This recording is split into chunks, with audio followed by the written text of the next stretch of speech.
சேராமல் போனாள். இது ஒரு காதல் கதை. பல வருடங்கள் கழித்து அவளை மீண்டும் நான் சந்தித்தேன். நான் கல்லூரியில் படிக்கும் பொழுது அவளின் நடனத்தை மேடையில் கண்டு திகைத்து நின்றது இன்றும் என் நினைவில் இருக்கு. இன்றும் அவளை அவ்வாறே சந்திக்கிறேன். அவளின் கண் என்னை கண்டு கொண்டது. நிகழ்ச்சி முடிஞ்சதும் அவள் என்னை சந்திக்க வந்தா. இருவரும் முதலில் சந்தித்து கொண்டதை என் மனம் நினைக்கத் தொடங்கியது. கல்லூரி முடிந்து நான் பஸ்ஸுக்காக காத்து கொண்டிருந்தேன். அவள் வண்டியை உதைச்சி கொண்டிருந்தா. எவ்வளவு உதைச்சும் அது அவளை மதிக்கவே இல்லை. நான் கிட்ட போய் அவகிட்ட பெட்ரோல் போட்டிங்களான்னு கேட்க நிமிர்ந்து ஒரு பார்வை பார்த்தாள். சிரித்தேன். அதெல்லாம் இருக்குது, என்னமோ வண்டி ஸ்டார்ட் ஆகலை என்றாள். நீங்கள் பக்கத்தில் இருக்கிற கடையில் வேலை பார்க்க கொடுத்துட்டு சீக்கிரமாக வீட்டுக்கு போங்க அப்படின்னு. அவளும் அவ்வாறே வண்டியை விட்டுட்டு வேலையை பார்த்து வைங்க, நாளைக்கு வந்து எடுத்துக்கிறேன் அப்படின்னு சொல்லிட்டு பஸ்ஸுக்காக காத்துக்கிட்டு இருந்தா.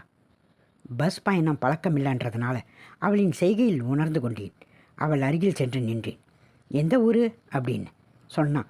அந்த பஸ் வர இன்னும் அரை மணி நேரம் ஆகும், இப்பொழுதே மணி 6 ஆயிடுச்சு, முதல்ல அம்மாவுக்கு ஃபோன் செஞ்சு விஷயத்தை சொல்லுங்க அப்படின்னு. பஸ்ஸு வந்ததும் ஏறிக்கொண்டா. பஸ் புறப்பட்டது. ஏனோ என் மனம் அவளை தனியாக அனுப்ப மனசே வரல. கால்கள் பஸ்ஸை நோக்கி போனது. நிற்கும்போது ஏற மாட்டியா என்னை கண்டக்டர் திட்ட அவள் திரும்பி பார்த்தா. உதட்டோரம் ஒரு சிறு புன்னகை. அவள் இறங்கியதும் என்னை பார்த்து உன் பேர் என்னான்னு கேட்டா. ரவிக்குமார்னு. என் பேர் ஷாலினின்னா. பார்த்து போங்க, நான் வரேன் அப்படின்னு சொல்லிட்டு மறைஞ்சா. சில வாரம் போச்சு. கல்லூரி ஆண்டு விழா. அதில் அவளின் நடனம் அரங்கேற நான் அவளை ரசித்து பார்த்தேன். முடிந்ததும் என்னை சந்தித்தா. இருவரும் பேசி ஒருவரை ஒருவர் தெரிந்து கொண்டோம். பின்னாளில் எங்களுக்குள் காதல் மலர்ந்தது. அழகான நாட்கள் நகர்ந்தது. வெளியே சென்றபோது ஷாலினியின் அம்மா எங்களை பார்த்துட்டாங்க. ஷாலினியை வீட்டுக்கு வரவழைச்சி கூட்டிக்கிட்டு போயிட்டாங்க. அவளை அடிப்பாங்களோ இல்லை வீட்டை விட்டு வெளியே அனுப்பாமல் வச்சுருப்பாங்களோன்னு, கல்லூரி படிப்பை நிறுத்திடுவாங்களோன்னு பல சிந்தனை என்னால் தூங்கவே முடியல. மறுநாள் காலை கல்லூரி திறக்க முன்பே சீக்கிரமாக போய் அவளை பார்த்த பிறகு தான் உயிர் வந்துச்சு. என்ன ஆச்சுன்னு விசாரித்தேன். உன்னை இன்றைக்கி மாலையில் எங்கள் அம்மா வீட்டுக்கு வர சொன்னாங்க அப்படின்னா. ஏன்னு கேட்டேன். தெரியல, மாலை சந்திக்கிறேன் அப்படின்னு சொல்லிட்டு போயிட்டா. மாலை நான் அவள் வீட்டுக்கு போனேன். சோஃபாவில் அமர சொன்னாங்க. முதல்ல அவர் சொன்ன வார்த்தை, உங்கள் நிலை வேறு எங்கள் நிலை வேறு. அவள் கல்லூரிக்கு போக ஸ்கூட்டி, வெளியே போகிறதுக்கு கார் இருக்குது. அவளை வெளியே அழைச்சிக்கிட்டு போகிறதுக்கு உங்ககிட்ட ஒரு சைக்கிள் கூட இல்லை. அவளை உனக்கு கட்டி கொடுத்தா எப்படி பார்த்துக்குவ நீ? காதல் மட்டும் போதுமா? காசு வேணாமா?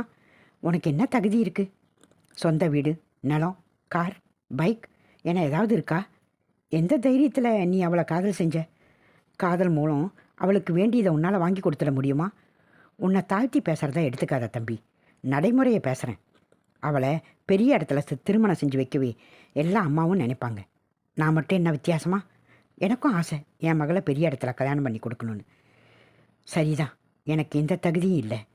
உங்கள் விருப்பம் போல் நீங்கள் அவளுக்கு வாழ்க்கையை அமைச்சு கொடுங்க, நான் இடையூறாக இருக்க மாட்டேன் அப்படின்னு சொல்லிட்டு கிளம்பி வந்துட்டேன். மறுநாள் கல்லூரியில் என்னை பார்த்தா. எங்கள் அம்மா பேசுனதை தப்பாக எடுத்துக்காதன்னா. அவங்க சொன்னது கூட எனக்கு வலிக்கலை. நீ அமைதியாக இருந்த பாரு, அப்பயே நான் செத்துட்டேன். நீ அவன் அம்மா சொல்கிற பையனையே கல்யாணம் பண்ணிக்கோ, நான் உன்னை தொந்தரவு செய்ய மாட்டேன் அப்படின்னு சொல்லிட்டு போயிட்டா. அன்று தான் அவகிட்ட நான் கடைசியாக பேசினேன். அதன் பிறகு இதோ இன்றைக்கி தான் நான் அவளை பார்க்குறேன். எப்படி இருக்க ரவி? நல்லா இருக்கேன். நீ நல்லா இருக்கியா? இங்கே என்ன நடன போட்டி, அதில் கலந்து கொள்ள வந்தேன். நீ இங்கே என்ன செய்கிற?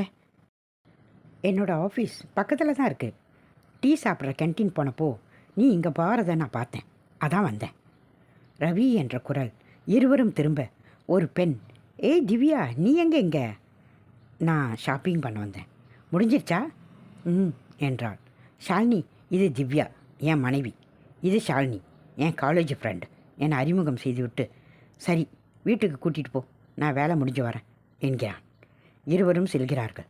ரவி வீடு திரும்ப திவ்யா அவனின் பேக்கை வாங்கி கொண்டு, குளிச்சுட்டு வா, காப்பி போட்டு தரேன் அப்படின்னா. ரவி, என்னை டால்பின் ஹோட்டலில் விட்டுட முடியுமா என கேட்டா ஷாலினி. போய் விட்டுட்டு வா ரவி என்றாள் திவ்யா.